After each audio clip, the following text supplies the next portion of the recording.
these plates and bowls or whatever we want to call them, and they're all bisque fired. And I've decorated all of these with slip in the greenware stage, right? So the slip has been fired onto the surface, and it's there as a decoration. And I have to look at it and say, do I like that? Do I want to emphasize that? Do I want to add more to the piece? How do I want to take this further expressively, right? Because I feel like they've all gotten better than just, simple little plates with no decoration, right? I did something anyway. I felt like, okay, that's my first step. Now I can do more, right? The question is, what do I do? and then it becomes really, really, really complicated because we have 3 different ways to apply glaze. We have 3 different temperatures that we fire to, and the effects of all of those need to be understood and how to achieve them. And that's why I say you make a lot of pieces, right? And try all of the different ways, all of the different processes, all of the different temperatures for firing, to see what you like, to see what's good on your piece. We have cone 10 glazes here, right? We have cone 6 glazes here. You could just be leaving this with the slip and putting a clear glaze, which would make it look like this.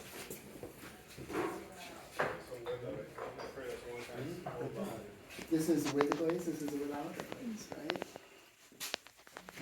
You could be using the underglaze, right? Which are all of these little jars holding these colors. You could be using it with glaze or without glaze. It's a myriad. It's like a mosaic. It's like a maze of paths that you could go down, trying to get something to look good, right?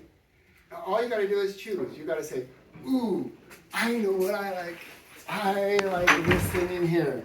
I really like this thing. I think that's, for me, that's the bee's knees. That's the cat's meow. This is really the best thing I've ever seen. And I want to make this happen on my piece, right? So you say, how did this happen? Oh, it's done at cone 6. Oh, it's done on white clay. Oh, it's something called tiger tail. So you go searching. Where can I find, this material? How can I make it look the same? Oh, here's a tiger tail. Okay.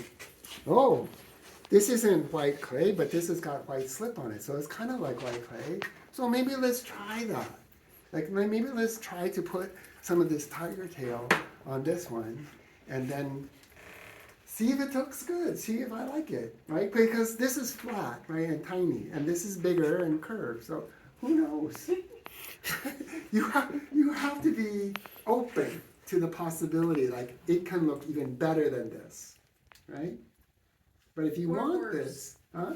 Or worse. But if you want this, you have to know how this is made, right? So this is one coat of this stuff on white clay fired at cone 6.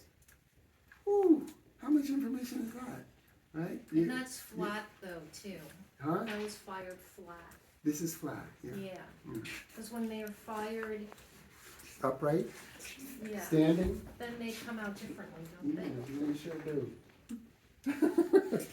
So, I don't know, but if that's all you wanted, this is pretty easy, right? The stuff in here you can apply with a brush. You don't have to do anything really special. All you gotta do is mix it. This one's too solid. It's actually too solid. This one's more fluid. I'm gonna use this one.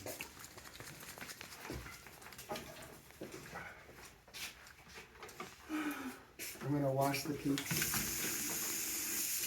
get the dust and the cookie grease and all that stuff, that I've applied there. Ooh, look at that. Ooh, gross. I'm going to put it in a cup and mix it so that it's fluid. Oh, it's like toothpaste. It's too thick. It shouldn't be that thick. It should be like Dannon yogurt. That's how it should be, right? Not like Greek yogurt, but thinner. I'm going to add a little bit of water and mix it. The tiger tail Tiger tail. is usually thicker than most. Hmm? It seems to be thicker than most of the other ones. Yeah, it's because nobody ever uses it. Nobody ever mixes it. Right? So it just sits there in the bottle, and the water evaporates little by little, and it gets drier and drier. But if you add water, you can reconstitute it, and then you're back to the consistency that it should be. That's like that in yogurt, right? You don't eat that stuff anymore. But you know what I'm talking about. You see it at the hotel mini bar, right? Or the bread and breakfast, you know, when you go down and that's all they have. It's ridiculous. Okay. One coat. I'm done. Okay? Then this is cone 6. I'm going to put it over here for cone 6. Let's see how it turns out, okay? This one, let's say, this one here.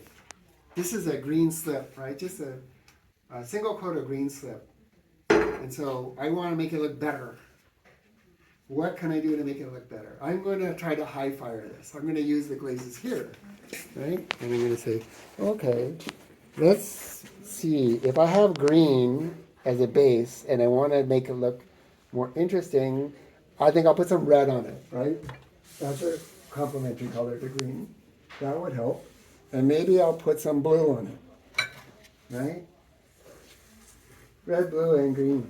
Oh, it sounds like a flag from some interesting place that I've never been to. Right? So let's do that. But first, I have to prepare the base. I'm going to go get something that's high fire so you can see what I'm talking about. This looks different than this. Right? This is a tiger tail. So these are all cone 6, right? So this is cone 6, right? It looks like the beach, right? On a sunny day. This looks like toast in the morning with butter and cinnamon sugar to me, right? This is a completely different texture and color than this. This is fired to cone 10, this is fired to cone 6. This is oxidation, this is reduction, right? This is 2,232 degrees Fahrenheit. This is 2,351 degrees Fahrenheit, right? This one has reduced amount of oxygen in the atmosphere when it's being fired. This one has pure air, right? The balance of oxygen that we have to breathe. So there's a difference in the way that the clay body looks, right? And in the kind of glaze effect that you can achieve, it's entirely different too. This one has more depth to any single glaze, and if you overlap one glaze on top of the other, you get a unique effect of one glaze coming through the other. Right? So that's what I'm trying to get here. I've got a base layer of green. I'm going to put red on it and blue on it. And the red and blue are going to come together, and I'll see what happens when the red and blue come together. Purple. So not so bad, huh? Like you first said, no. Not good. And what I mean is keep an open mind, right? Why not try it? If you've never seen it before and you're interested to do it, why not try it? So what I'm doing here is I'm pulling this pencil against the outside edge of the plate down here. The pencil's lying on the surface of the counter, and I'm just turning the plate, and the tip of the pencil is marking a spot here, right? If you look at this, and you see the glaze goes to a certain point and then stops, right? The glaze isn't where the piece is resting on a horizontal surface, right? So what we're making here is called a dry foot. And if it's that deep outside, it's got to be this deep inside. So this area here, I can have glaze, as I did there. But this area from here to here, no glaze. It's not actually dry. We're just making it so that there's no glaze here. Why? Think about it. Yes, Celia. So it won't stick to the kiln Yeah. floor. Can you bring me a kiln shelf in the corner over there, please? I want to show you what the situation is here so that you have some reference. This is the kiln shelf. This is a piece of ceramic material that's been fired. Every piece that you make is going to go on one of these in the kiln. We'll stack them up, build a little house, right? And we'll fill the kiln completely full. But they're all resting on these shelves. The shelf doesn't have any glaze on it, right? And if you put glaze here, what happens to the glaze? It melts. It melts, right? We heat it so much that this solid material, which is the glaze in the dried state, that'll make sense in a minute. Okay, the glaze is a solid material. It heats so quickly and so furiously that it melts, like magma in a, volcanic neck, right? And then it cools after we shut off the heat. In the cooling, the liquid then turns back to a solid, and it's an adhesive, and it sticks one piece of ceramic to another. And we have to break your piece off with a hammer and a chisel and clean the shelf so we can use the shelf again. These cost $125, and what if you spent 5 minutes making it? It's not that your time is worth less than that, but I mean, then you've learned your lesson, right? And say, oh, that's why he said put a dry foot. Okay? So here's the place where I put the dry foot. Here's a wax, liquid wax, and here's a little sponge. I'm going to use the little sponge to apply wax to that area where I said there should be a dry foot. I'm washing my hands now because I just touched the wax jar, and the wax jar has got wax all over it. If I don't wash my hands and I touch this, I'm going to be transferring wax to here in a place that I don't want the wax to go. I only want the wax to go in that one little area. And the reason I'm putting the wax on is so that when I apply the glaze, it's easy for me to remove the glaze from the area that I don't want it to be. Am I talking too fast? No? I don't want you guys to fall asleep. Sometimes I drone on and on and on. So I'm just applying the wax here. Squeezing it out of the sponge and onto the foot, outside and inside. Right to that line that I drew. The wax does not prevent the glaze from going there. The glaze still goes there, right? The glaze is wet, it's a liquid. And when I apply to this, overall, it goes everywhere, it covers everything. And I want to get the glaze off of the place where I put the wax, right? Where I put the wax, I don't want any glaze to be there. And the glaze dries in 30 to 60 seconds. And if I'm not quick, the glaze is going to dry. And if I don't want it to be somewhere, and I haven't put wax, I'm scrubbing for like 10, 15 minutes to get it off. I got to get it completely off. But if I put wax there, right? The glazes that we make here are in water, right? The water is the vehicle that we use to transport the powdered materials that cause the melting and the formation of the crystalline structure and the beautiful color, right? The water gets absorbed by the bisqueware. The bisqueware is porous, and it sucks up the water from the glaze and deposits the dried materials there. And within 30, 60 seconds, the surface is dry. But I don't want the glaze to stay at that dry foot area. So that's why I put wax. If I put wax, the water's being drawn up by the porous surface, but it can't go through the wax. The water can't get through the wax, and the glaze doesn't dry in 30 to 60 seconds. It takes 5 to 10 minutes to dry. Can you say that again? This is porous, right? This is absorbing water. Perfect for how we are applying a water-based glaze, right? The water just gets sucked in, and all of the materials that are suspended by the water deposit and lay down smoothly, right? The water can't get through the wax. It can't be drawn into the area where I put the wax. So the glaze stays wet there. Oh, okay. It's not that the glaze doesn't go there. The glaze does go there. But I'm just trying to make it easy on myself. This might be the one convenient thing I do in my whole life. Most things aren't very convenient. And I don't really revel in inconvenience, But here, for the sake of being precise and expedient in the process of glazing, I want to clean this area completely, and I don't want to spend an inordinate amount of time just cleaning out that mess. So this makes it easy to clean. Can you put wax on other parts where you don't want the Absolutely, you glaze can to be go? applied decoratively, right? If Yeah, you would can you like do to it? be, if you would like to place the, let me get a piece here, I'll show you. Ooh, I really like that sort of like breakfast toast with the cinnamon sugar look, right? And that goes well with other colors and textures that I have, and so, you know, let's do that too. A lot of those say not food safe. Oh my goodness, scary stuff, huh? Yeah. Yeah, I mean, right, it's sort of like, well, who cares at this point, right? I'm making a plate, right, and I say, what's green plate? What's gonna go with green? Red and blue for me, right? And then I have to compromise the function. I have to say, okay, I know it's not food safe, but what does that exactly mean? What does not food safe mean?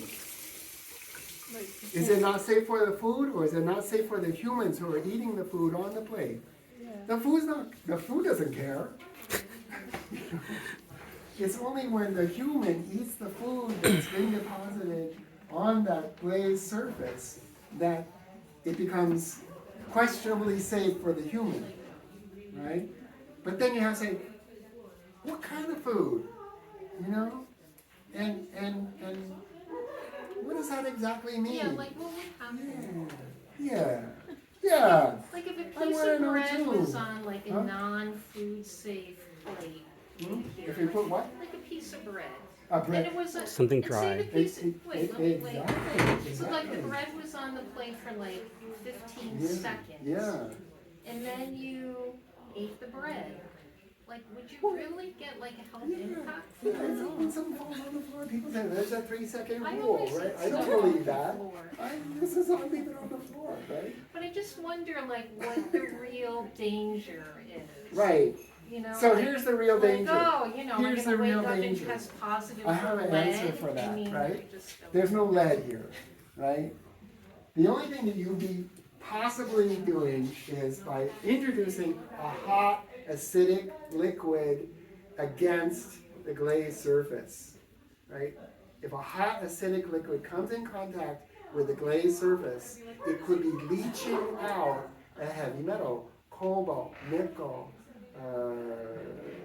chrome, for instance. So like warm salad dressing. Vinegar, wine, tea, milk, apple juice. I can go on and on. It seems like every food that we like is acidic, right? Yeah, everything's acidic. So, is my bread acidic? Slightly, you know, but it's not hot, it's not liquid, right? Are my peanuts acidic? Not to the point that they're going to be leaching out. So I can still use it for some kinds of food. But a hot acidic liquid is what's going to endanger you if you are eating off of that surface. You have to ask yourself, you know, how often do I do that? Right? And maybe you say, it's okay for this little plate, because I would like to see something. I want to express something. I feel this way about green. I feel so strongly about green that I want to put other colors with it, so the green looks even better. You want to come down into this bucket and put my hand all the way in the bottom and get all of the lumps and chunks off the bottom and into suspension in the water. And then look at my hand. I can see the texture of my skin, but not so much the color, right? This is a medium thickness. That's red. Okay? Let's take a look at the blue. That's also not food safe, right?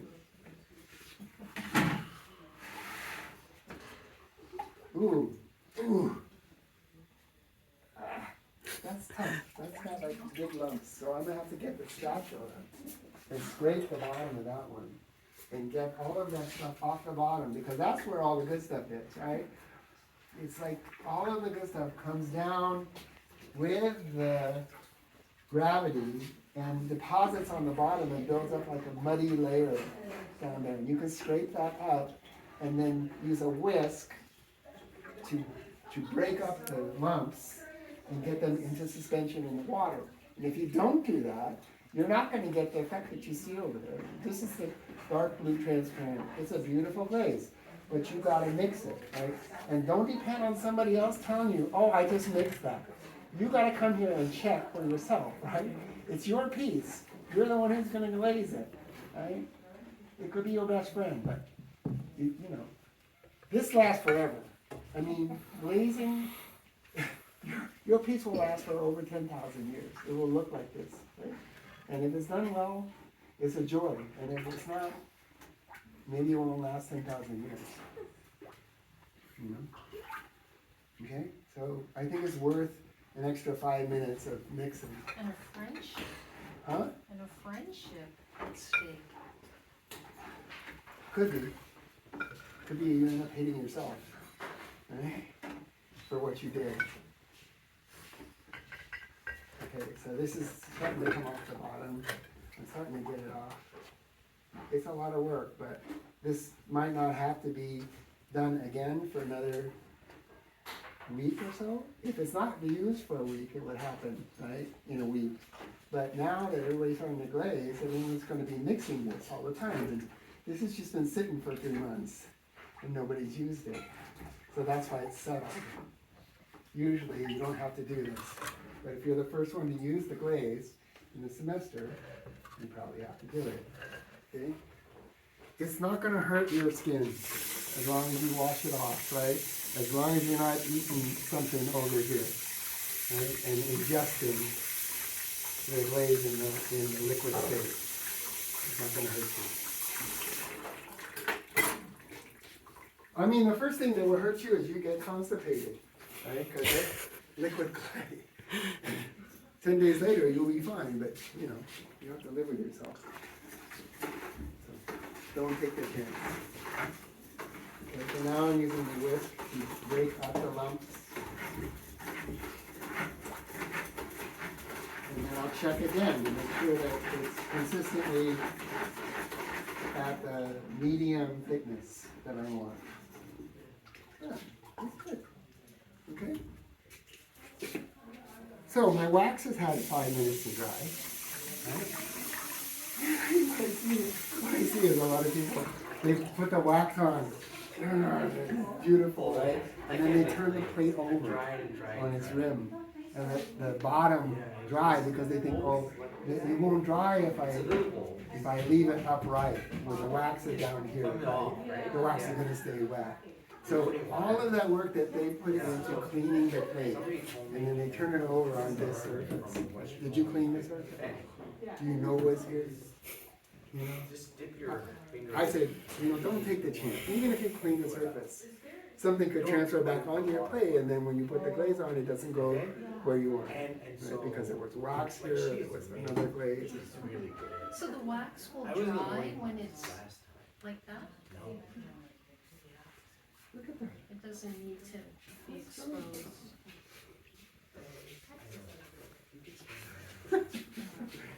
How does it do Miraculous! that? How does it do that? I don't know. It's just, you know, it's oil-based. So it's not water-based. That's It why doesn't it's... need air to dry. No, It it's doesn't need just air, it just oil-based. needs It's- time. It's volatile. First the red. No. That's the red and green, right? Together. That's a good balance. I think that's enough to make the green look even greener. I would like to see red too. I love red. Right? And now, where do I put the blue? I don't know. I have to wait for the red to dry before I put the blue. If I don't, if I overlap the red with the blue, and I put the blue on top of the red immediately, it looks like everything's fine, right? But what's happening is that the blue is re-wetting the red, and then when it goes into the firing, they pull apart, and I got a bare spot. So I have to dry this completely. I use the heat gun. And in about 2 or 3 minutes, it's dry enough to coat it with glue. So if you didn't use the gun, how long would you have? 24 hours. Well, okay, so the water is one, and secondly, that you put in too much. You know, for instance, you could start today. Right. And you say, I don't have time. And I'm just going to wait for the 24 hours to pass. And I'll come back on Wednesday and do the other coat. Wednesday, that's fine. You can do that. Don't do any more, okay? You can leave your bed square out here. You know, if you can't decide what to do. And you don't want it in a lot. People will move it around and stuff. But, you know, it's a place for you to temporarily store stuff as you're applying grades. You're not like so already this is starting to look to me like a landscape, right? Like here's the earth and here's the red sky in the morning, right? So where would the blue go? It's like here. In the sky. In here, in here. Okay.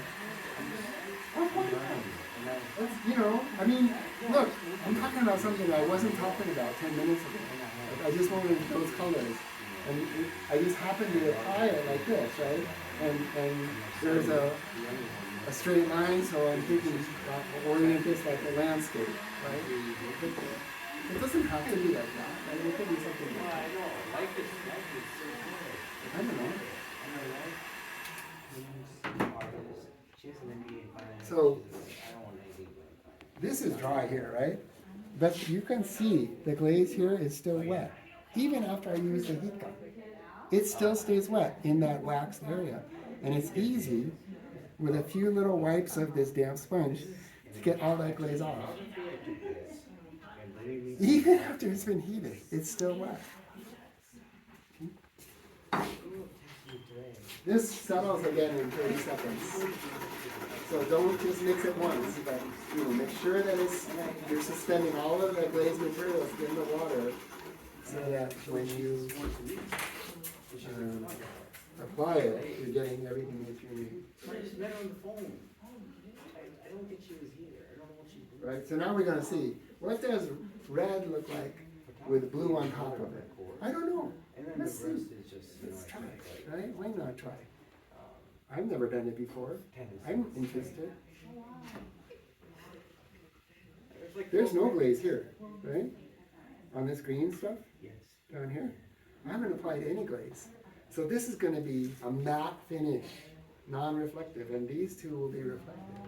The question is, will this glaze over this glaze make them two run together, right? Will the mass of the blue glaze over the red glaze be such that they slide down?